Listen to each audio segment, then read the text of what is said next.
Hi, hello, welcome.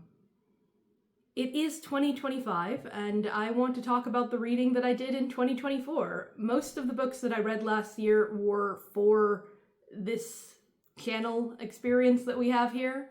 I read a couple other books as well. As it happens, I just didn't get that much reading done in the last year. It was a really stressful year. I had a lot going on. I had a pretty unpleasant time. Since I've been young, it's a weird thing to say, but since I was like a young teen or whatever, I became mildly fixated on the age 27, which is the age I am now, and worried about being 27. I'm not superstitious and I don't really believe in most things, but also I just started getting very worried about being 27, and you know what? It turns out I was right because it's been a pretty rough go of it. But, I mean, there's been positives and other things in the year. And I still did a bit of reading, and I'm still going to tell you about the books that I read and a couple thoughts on them. And even though a lot of them are things that I've done full big-ass reviews of on this channel, I can give some, second thoughts and things like that, on reflection. So, I started last year, reading-wise, pretty similar to how I've started this year, which is to say that in January, I often feel like this is my moment to read for fun. And so I grab a couple of books I've been meaning to read. I have so many of them. And I have done some reading. This year I've read a lot of very weird pulp short stories. Last year it was a bit more eclectic. And I started with a book called Angel Down. I actually have it. It's one of the few books that I have that I read this year. I have a physical copy of. And Angel Down was all right, a bit ridiculous. And if you're thinking like, wow, why haven't I heard anything about this? This is an angel book that sounds a bit weird, but also all right. The answer is that I didn't write a full review at the time that I read it. And now I can't remember it all the way. Like I couldn't write a review of it now. I'd have to reread the entire book. And I might, because it was sort of funny and sort of odd. There was a bit of potential there. It's like an indie book, but also a lot of just very awkward, ham-fisted bits. The plot had like a twist in it that was so set up countless times that by the end when it's revealed, it's treated as the most dramatic thing possible, and it's just like, no, this was choreographed from like scene 2. This is very obvious. It was about a world of angels that showed up one day and took over Earth, basically, forcibly integrating themselves in and making themselves, supreme angelic leaders of the world. They're actually aliens in this one. And they have a very fun, funky, weird culture going on. But yeah, unfortunately, a lot of what I remember from it is just gone. And this kind of leads to a thing that I've mentioned before. I don't think I've done so on video, which is that I have a very, very bad memory. And the reason that I first started writing book reviews when I was like 13 or 14 is because I would not remember books that I'd read very well. Like I was specifically thinking of like the Grisha series. Like I think I was reading the 3rd book in that, and I was being like, I don't quite remember what these names are, what these places are. Like my memory for it was just so bad that even though I could approximately get by in the book, I was just really struggling. And when you went to look for like reviews of the book, you couldn't necessarily find one that would actually explain what happened in it.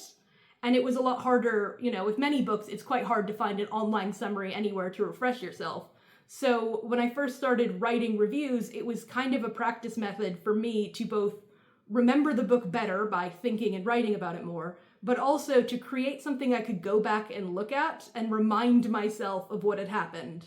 And that sort of still remains in my reviews. I do still reread some of them sometimes, and I just get to go like, whoa, this is insane. I barely remember this happening. But I remember them a lot more having written the reviews. And basically, the point of me rambling about this is that it's a very difficult thing for me when it comes to reading and writing reviews, and the fact that I now do YouTube as, a job kind of thing. The problem is that I want to read for fun, and all reading's fun, but I want to read something and just be like, it doesn't matter if I'm going to write a review about this or not. I don't have to make this into a video. I'm just reading and seeing where it goes. But as much as I say that, I really do need to be writing a review anyway, even if it's not a fully in-depth, full analysis review, or else I just tend to lose my memory of it. But having to write a review is a very intensive process sometimes. It takes an extra while and it slows me down. And so I wind up with this eternal conundrum, basically, between I want to do more reading, but when I'm reading, even casually, I need to do a bunch of extra work related to it most of the time, or, I'm not going to be able to recall it later. Or if I want to return to Angel Down as a series, as I kind of do at some point, I have to reread the entire book. I can't just pick it up and go, well, book 2, I roughly remember what's going on here. I'd much rather have all the notes down. Anyways, Angel Down was all right. Moving on, the next book I read was Cybernia. Cybernia was something that I remember a lot better. Quite good, honestly. It's a pulp book that I found pretty randomly. It has a funky cover, funky name. It is about a computer that has taken over a small town, and a computer expert who has been called in to deal with the fact that this computer seems to be trying to maybe kill people or control the system. And it's quite tongue-in-cheek a lot of the time, because the computer expert is somebody who's just kind of a computer expert. He's like, well, it's the 70s and computers are about the size of rooms, like, there's just no way this computer could be sentient because that's not how computers work. And that's just sort of an amusing thread to go on. Like, it's the kind of thing that I would love to see in a modern book or movie. It's just kind of a funny premise of a software engineer going in. This is not something that can actually be programmed to happen. So you're talking about an evil AI taking over the town, and like, how's the AI supposed to be doing all these physical tasks? It runs on tapes. And I mean, sure enough, it does turn out it's not really a killer AI. But quite a fun book. I really did enjoy it. There's just a weird subplot in it where for some reason the main character is fascinated by the ethnic background of these Dutch immigrants in the area. And that's not important to anything. It's just like the one mark against the book and me really saying like, go right ahead into it. It's great. Is that there's just this weird subplot where this guy is just overly focused on the Dutch immigrant natives and their racial background. It's just kind of weird. It doesn't really make sense. And that's just how it is with these old pulp books. Like, they just will be pretty good and then they'll throw in something like that. Next thing that I read was Space Merchants. The Space Merchants was really good. However, kind of like Angel Down, a bunch of it has left my memory. It's a far future thing. It's a commentary on capitalism. Somebody was gay in it. And I unfortunately really can't remember much of it. It does quite bother me. As I sit here, it might be obvious that I am kind of bothered by my lack of memory of these things. I find it just kind of frustrating. I feel like, no, I read it closely and I read it well, but I have just a very faulty memory and I really can't help that much. I think I'd recommend Space Merchants. It's a classic. It was good. I just am struggling to recall like any further details. The next thing that I read was Ghoster. This one I do recall most of the details about because it was really bad. Ghoster was about a woman who goes on a date with a guy and he ghosts her, and she's left kind of investigating the fact that he seems to have disappeared, but he's still posting on social media, and spooky ghost stuff keeps happening. It's a modern thriller with some like technology stuff and a bit of paranormal, which is a genre I really quite like. I like a techno thriller quite a bit. They're often just missing something in the execution, but I always really like the idea of things like modern day, but a bit weird. I like Black Mirror a lot, for example. And Ghoster was trying to kind of do that, but it's just really bad. It doesn't execute anything. It sets up constant twists, and every single twist is dismantled by the end. So it's just kind of this thing of like, big reveal, big twist, big thing happening. And then every time, like a chapter or two later, it's like, actually, never mind that, it was nothing. Except at the very end, where there is one last big twist, and it's basically like, the phone is haunted, and the haunted spirit inside has a ghost lady that works for it, and they're collecting souls, and then they upload your soul to the internet, and you're posting on social media. And yeah, it's not good. So next up is Unwind, just all of the Unwind books. We kind of can put them together. Technically, I read a different book in the middle of it, but whatever. Unwind is still really, really good. I really liked reading Unwind. It was just one of the times where I get to actually read a book and be like, I'm engaged with this on multiple levels. As I think about this, I realize there's a lot of intentional choices that are good. It sounds like a really silly low bar, but again, like, I read a lot of these pretty bad books. So reading something where it's executed what I would say, like, quite well, really refreshing, really nice. I had a great time with it. There's a lot of things in Unwind that are also kind of just bad or poorly done or quite problematic. But it's one of those series where I really do feel like there's actual merit in the books themselves. I've had so many people comment about reading it in school, which is interesting. I predicted this would be the case, but I didn't know that it was something that was assigned to classes.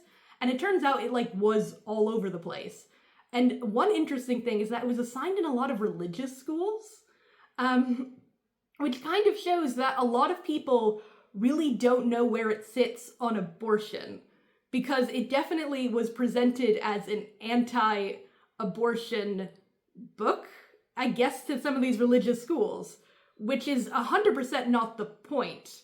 But also, it does show how the philosophies and things in Unwind really do reflect real-life sentiments and ideas of, these kids here, they're good for nothing. We might as well just recycle some of our shitty teens and just keep having babies, I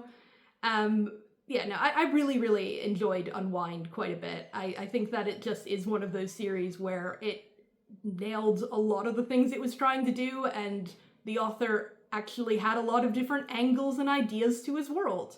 I like it. Next up is Hell Followed With Us. Hell Followed With Us, I still stand by, I think it is like a pretty good book.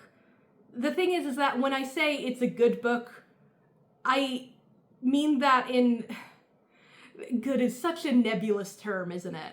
I think it's a good book in that I think it is good for a lot of people. I think for a lot of people who are going to read it, young trans teens, that's the target audience. And for the young trans teens out there who are reading it, they're going to have a great time. They're going to feel like the book is speaking to them in a lot of ways. It's, not that common still to find a book with trans protagonists. And it has a bunch of, angry, messy, gory horror, which is really relatable and desirable to so many people of all sorts. But again, angry trans teens, great target audience. As a book on, a broader sense, there's still, a lot of flaws to it. There's definitely still that really kind of awkward social justice thing where these kids are all dying in the apocalypse, but they keep fighting over their micro-identities. But on the other hand, I kind of still defend that as a, if anyone was gonna do it in the apocalypse, it's probably these kids. I hear that there's going to be a movie, an animated movie coming out. And that is something I'm quite excited for, because I think the flaws of the book are things that are very easy to streamline out and then just kind of tell the compelling parts of the story, which there are some. And it's also something that'd be very well suited to very cool animation. So I'm really hoping that it turns out well, because, it would be sick as hell. Next up, I read Dungeon Meshi. I read the first 3 volumes, which is not even that many. I just sort of read them in one day. I was watching the Dunmeshi, I was watching the anime of it when it was coming out. It was fantastic. I just absolutely adored it. I'd heard how good Dunmeshi was for a very long time, but I just hadn't really been bothered to check it out. I don't read a lot of manga, generally speaking. But once the anime started airing, I read some of the manga to keep up with where it was airing. And I really should finish reading it because it was just so good. It was such a good adaptation as well. It was one of those things where reading the chapters and comparing it to the episodes I watched first, I was able to go, wow, this is a really good adaptation. It kind of doesn't lose anything, and reading the manga is just sort of a lot of nice extra bonuses and things that had to be cut, but you understand why they were. It was just really fun and enjoyable, and I would highly recommend the show and the manga to anyone. Then I read The Lost Boy, which is a graphic novel that I think nobody's ever heard of, and it wasn't worth knowing about, really. It was just entirely not much. The thing is that basically sometimes I go to the library and I'm just hanging out there, and instead of doing work or doing reading that I should do, I will just kind of grab random graphic novels and just read those. And so that's how I found this book, and that's how I forgot about this book. It is about a boy and some weird, creepy stuff going on in the woods, sort of fairy tale vibes. But again, as much as there were a couple interesting ideas in there, it felt like just a rather generic story, and I wasn't crazy about the art style either. It was okay, but just so non-remarkable. Next, I read City. City is a short story, actually. It's by Clifford D. Simcock. I don't even remember how I found this, why I read it only the short story and not usually I read them in full collections. I cannot recall this, but it is about a man who goes out to investigate why they keep sending people using this transhuman kind of machine that turns you into something called like a loper that lives in the airs of, I want to say it's Venus. Saturn? I think it's Saturn. Turns you into a weird creature that can explore the airs of Saturn where humans normally can't go.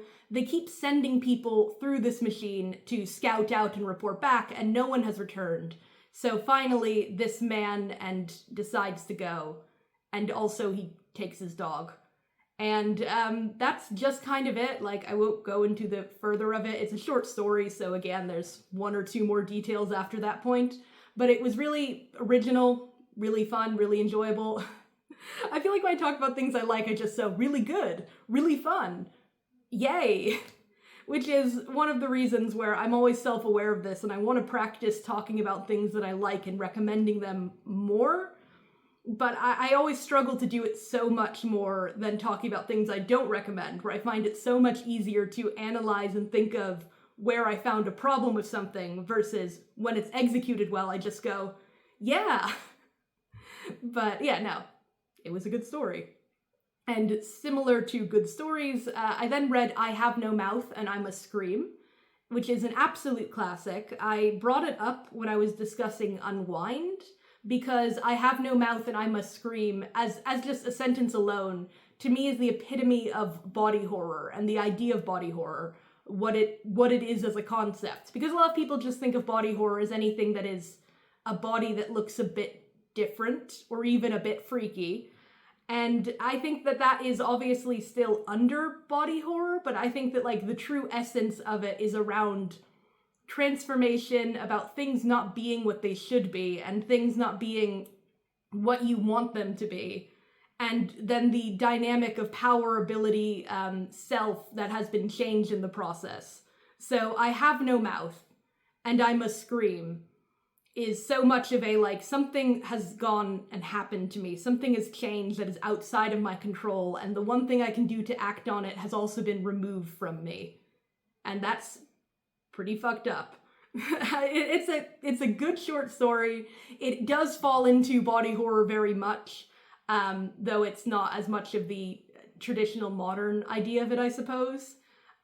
It's about some people after the apocalypse being tormented by a very, very angry machine that will not let them die. And I liked the story. It has quite an interesting writing style, but I fell into it more. The guy who wrote it, I specifically read it as part of a bigger collection of stories, but I didn't actually read every story that he'd written in the collection.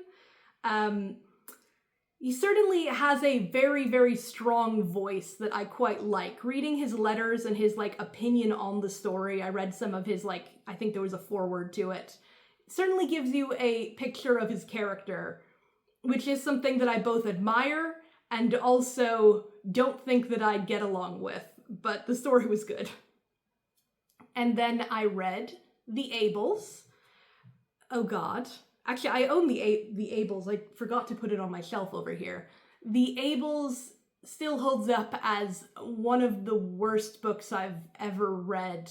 And it's always such like a sliding scale of in what context is it the worst book. And The Ables is the worst book in a lot of ways because it has that like commercial boost of CinemaSins, a very prominent YouTuber once upon a time, certainly, and also the target audience and demographic, which is, you know, young disabled teenagers.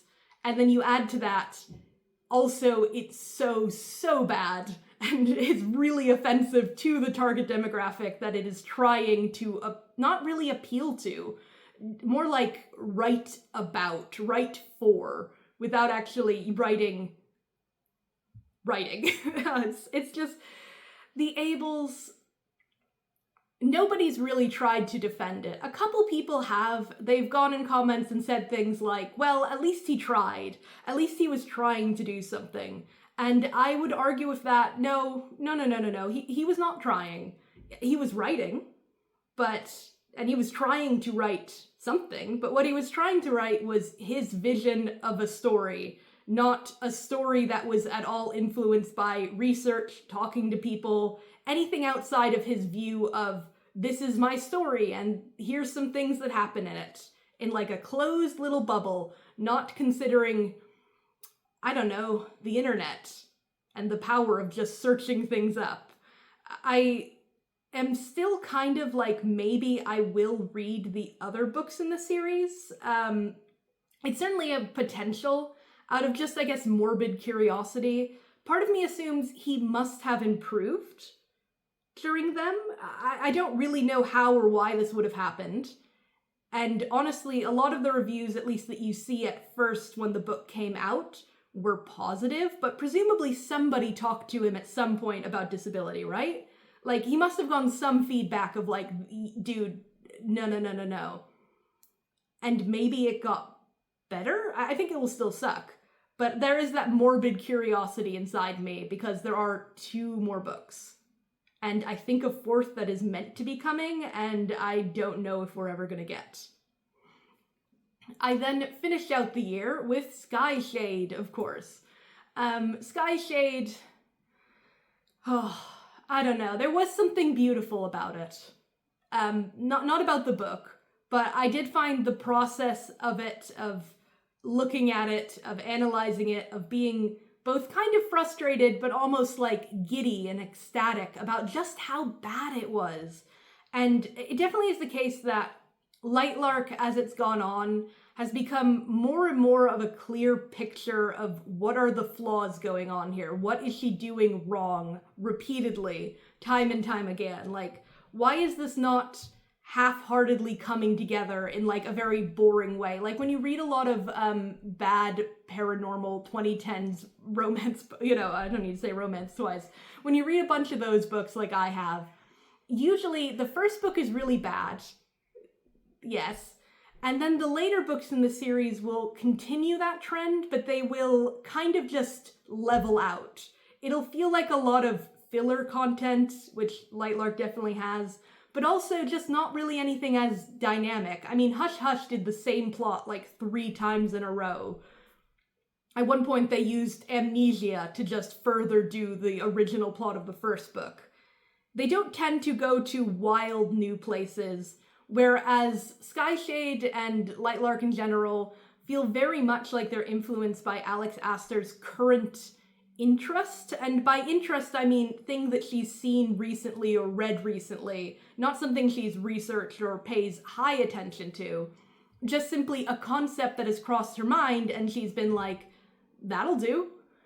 For example, in the second book, I felt like there was this sudden weird emphasis on how big and giant Grimm was. They were constantly talking about his huge hands, his just crazy height. Even Oro was really, really tall, which Isla might be small, but it's never really mentioned that she is short, but it is mentioned that these men are goddamn giants. And I think that that was because at the time, the love hypothesis and that author's works, which are very notable for having like a clear, crazy interest in the size difference thing. Not like it's already been popular in the genre in general. The size difference thing is ridiculous. I kind of hate it. As somebody who likes a size difference, I hate it because it's always the tiniest woman in the world and these men who are freakish giants who can just pick them up in one strong arm. And it just feels very like bioessentialism thing where it's just like women are small and lithe, men are tall and wide. And it just ruins me enjoying a size difference of any kind because it's just the same idea of it over and over again. And that was suddenly in the second book because I think those other books like Love Hypothesis were really popular at the time. So I don't know what exactly she read for Sky Shade, but similarly, I think that she just got on something in terms of my character is going to become powerful through killing. And suddenly that's been rewritten into the story and the history of the books as something that we've just always known. She is an astonishing author, is what I will say, and I really, really enjoyed writing the review for it, and in some ways reading the book in sort of a car crash appreciation way. I probably had the most fun with that book than I have any other Light Lark books. But we're still stuck in this hell for a while yet. I mean, we're gonna get a new book at some point, can't wait to find out what that's gonna be called, and then apparently another one this year, and I mean, I'm signed in on it. I'm still having a good time with it, and I'm really glad that there's a lot of people who have also just enjoyed my reviews and also been just sticking around through the whole thing. And also a lot of people who sleep to them, which I don't know. I mean, like, I'm glad. Please go ahead, sleep to it. It's kind of a weird thing to hear about where it's a lot of people tell me that they listen to me speak to fall asleep and just sort of like an ASMR, like just having some calm background talking.